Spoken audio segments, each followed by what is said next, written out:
Listen, I thought I understood leveraging leadership when I work with multi-billion-dollar CEOs around the globe. Today, we're going to discuss the exact 3 invisible forces that destroy scaled leadership and the playbook for CEOs and how to fix it. Some CEOs make the mistake of thinking that delegation is leverage. Leverage is your strategic advantage, the way you clearly identify your vision and roll that through the entire organization. It would be who of us to get the results that we're looking for, not just following up and having a good speech as we walk down the hall. So delegation is not leverage. Delegation is getting things done through people that can do it better than yourself, faster than yourself, which is why you have an executive team.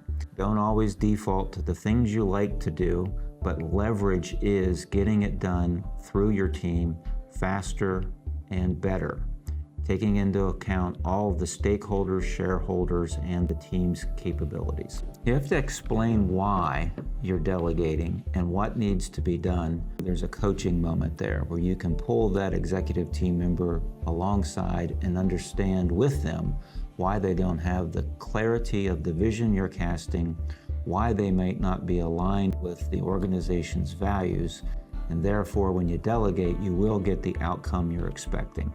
Let's discuss the 3 forces that break leadership when you're scaling your organization. Transitional drift, the gap between your vision, your expected outcome, and how execution can widen. Without clear alignment of your vision, your values, what you expect from your team, the culture of excellence, the expectation of high performance through the team, and any unknown outside your organization obstacles, you will have a gap between what you're expecting and what you will receive. Results are critical. Cultural echo chambers, too much loyalty. I have experience where I've been very loyal to others on my team.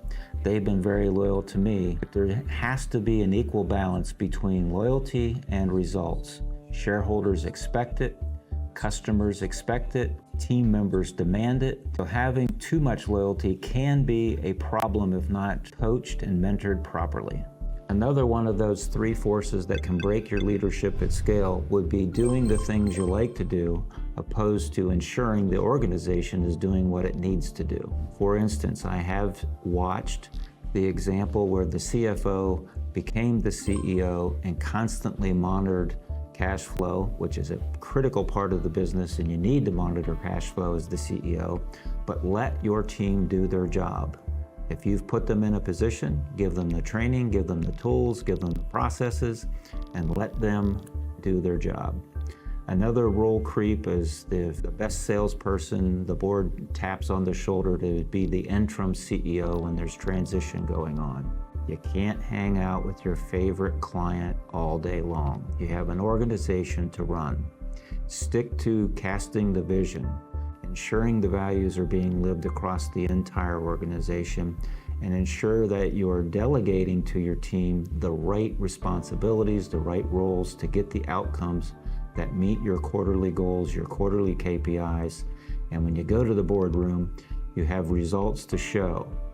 If you aspire to be an elite CEO, things you can do differently is project your mindset, give clear vision, clear clarity of what the outcomes are, and interact with your executive leadership team one-on-one.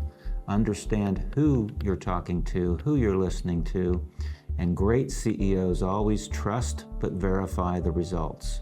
How did you get there? What are the processes? Are there any breakdowns that you can help as the CEO to support through investment in either time or capital to make your team's job easier and more effective? Building strategy before execution is critical when you're running a large organization. Do you truly have all the points that you want to leverage and bring across your team through the entire organization? The right KPIs, the right strategy, the right vision, and then your job is to cast that vision and supply any of the shortfalls that might become obstacles, take care of those for the organization, and bring those stakeholders and shareholders together.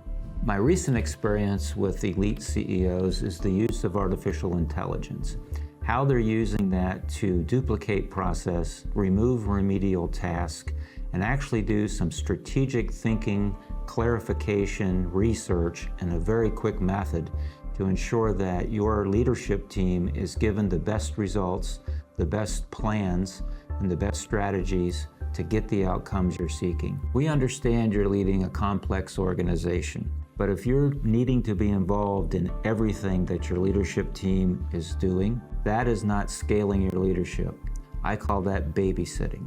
Our unique CEO Plus, the AI Advisor tool, is to help you replicate your thinking and draw that across the organization so you get results quicker without endless meetings. If you're interested, visit the link below to get exclusive membership to our private online CEO community. Thank you for your time.